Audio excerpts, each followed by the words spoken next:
26 தான் உங்களுடைய இலக்கு, அதுல நீங்க வெற்றி அடைவோம்னு சொல்லியிருக்கீங்க. 26ஐயும் புறக்கணிப்பீங்களான்னு ஒரு கேள்வி கேட்கிறார். அதை தாண்டி அதிமுக தேய்கிறது, பாஜக வளர்கிறதுன்னு சில தரவுகளை சொல்றார். எவ்வளவு தொகுதியில டெபாசிட் இழந்திருக்கிறீங்க பாருங்க. ஜெயலலிதா கட்சியாது, எம்ஜிஆர் காலத்து அதிமுகவாது அப்படி இல்லையே, தொடர்ந்து தோல்வி. 2019 இருந்து எல்லாமே தோல்வியேங்கிறார்.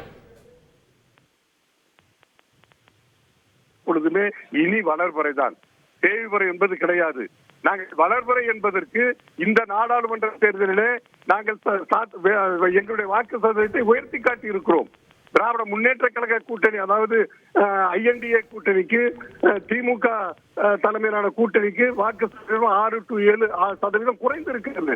அதே போல இப்பொழுது நடந்து முடிந்த விக்கிரவாண்டி தேர்தலிலே 6%, அதாவது 6000 வாக்குகள் வித்தியாசத்திலே நாங்கள் வெற்றி பெற்றிருக்கிறோம். எனவே இது வளர்கிற கட்சி தானே ஒழிய எங்கே தேய்மானம் இருக்கிறது? நாங்கள் வளர்ந்து வருகிறோம்.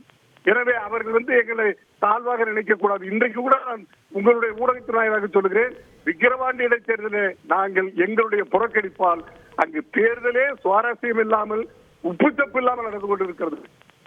இப்பொழுது தெரிந்து கொள்ளுங்கள், அனைத்து இந்திய அண்ணா திராவிட முன்னேற்ற கழகம் களத்தில் இறங்கினால் அந்த போட்டி எப்படி இருக்கும், அந்த தேர்தல் போர் எப்படி இருக்கும். இப்பொழுது நாங்கள் புறக்கணித்ததால் அங்கு தேர்தல் நடக்கிற அந்த ஒரு சுவடே தெரியாத அளவிற்கு இன்றைக்கு தேர்தல் நடக்கிறது. எனவே அனைத்து இந்திய அண்ணா திராவிட முன்னேற்ற கழகத்தை பொறுத்தவரை அதுக்கு வளர்பறைதானே தவிர தேய்பறை அல்ல. நாங்கள் அரசியல் களத்தில் இறங்கினால்தான் தமிழ்நாட்டு அரசியல் களம் சூடு பிடிக்கும். எனவே 2026 அந்த சூட்டை நீங்கள் பார்ப்பீர்கள். எங்களுடைய அனைத்து இந்திய அண்ணா திராவிட முன்னேற்ற கழக கூட்டணி வெற்றி பெறும். அனைத்து இந்திய அண்ணா திராவிட முன்னேற்ற கழகத்தினுடைய தலைமையிலே ஆட்சி அமையும். எங்களுடைய பொதுச் செயலாளர் எடப்பாடி அவர்கள் முதலமைச்சராவது உறுதி உறுதி உறுதி. நீங்கள் தெரிவித்துக் கொள்ளுங்கள். இதை தாண்டி ஒரு முக்கியமான குற்றச்சாட்டு வைக்கிறாரு. இது வரைக்கும் நீங்க எதிர்கொள்ளாத ஒரு குற்றச்சாட்டு, நீங்க திமுகவுடைய பி டீம் போல செயல்படுறீங்க அப்படின்னு. யார் பி டீமாமா? இவருக்கு யார் இந்த இவர் யாருக்கு இவர் யாருக்கு பி டீமா செயல்படுறார்கள் தான் இனிமேல் நம்ம ஆராய வேண்டிய விஷயம். எப்படி சார் தமிழ்நாட்டை பொறுத்தவரை நீங்கள் ஊடகம் எத்தனை ஆண்டு காலம் உங்களுடைய ஊடகம் இருக்கிறது?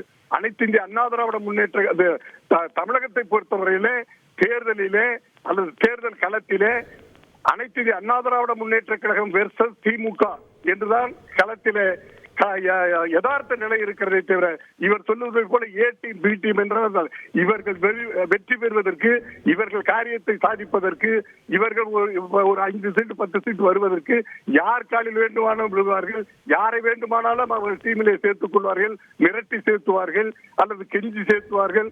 அப்படிப்பட்ட நிலைமை எங்களுக்கு இல்லை. நாங்கள் எந்த காலத்திலும் திமுகவுக்கு பி டீம் இல்லை. அரசியல் தமிழகத்தினுடைய அரசியல் களத்திலே திமுகவுக்கு நேர் எதிரான கட்சி அனைத்து இந்திய அண்ணா திராவிட முன்னேற்ற கழகம். அனைத்து இந்திய அண்ணா திராவிட முன்னேற்ற கழகம் வெர்சஸ் திமுக என்றுதான் தமிழகத்தின் தேர்தல் களம் தொடர்ந்து இருக்கவே தவிர இவர்கள் எல்லாம் பின்னாடி ஓடி வர்றவங்க. அரசியலை பொறுத்தவரையிலும் பிரதான 2 கட்சிகள் அனைத்து இந்திய அண்ணா திராவிட முன்னேற்ற கழகம், திமுக. தமிழகத்தை பொறுத்தவரையில் விரைவிலே பிஜேபி தமிழகத்திலே காணாமல் போய்விடும். இதை நீங்க திரு அண்ணாமலையுடைய கருத்தா மட்டும் பாக்குறீங்களா? பாரதிய ஜனதா கட்சி அப்படிங்கிற ஒரு அகில இந்திய கட்சியுடைய ஒட்டுமொத்த கருத்தா பாக்குறீங்களா? அதை தாண்டி இந்த 2 கட்சிக்கும் கூட்டணி அமைந்தா ஒரு பலம் கூடும் அப்படிங்கிற கருத்து சொல்றவங்களும் இருக்கிறாங்க. அது இனிமே சாத்தியமே படாது என்பதுதான் அவருடைய கருத்து. உங்களுடைய கருத்தெல்லாம் வெளிப்படுத்த, அதாவது எங்களை பொறுத்தவரையில் எங்களுடைய பொதுச் செயலர் தெளிவாக சொல்லிவிட்டார், பிஜேபியோடு இனிமேல் கூட்டணி வாய்ப்பதற்கு அமைப்பில்லை. நீங்கள் சொல்வதை போல நான் இப்பொழுது சொன்ன கருத்து பிஜேபியினுடைய மாநில தலைவர் திரு அண்ணாமலை அவர்களுக்குத்தான்.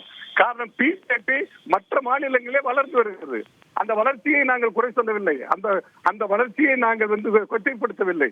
ஆனால் தமிழகத்தை பொறுத்தவரையில் பிஜேபி வளராததற்கு காரணமாக நிச்சயமாக அண்ணாமலை ஒரு காரணம். அவர்தான் இப்பொழுது அது வளராமல் இருப்பதற்கு இருக்கிறாரே தவிர நாங்கள் பிஜேபியினுடைய மாநில தலைவர் அண்ணாமலைக்குத்தான் எங்களுடைய பதில் பொருந்தும்.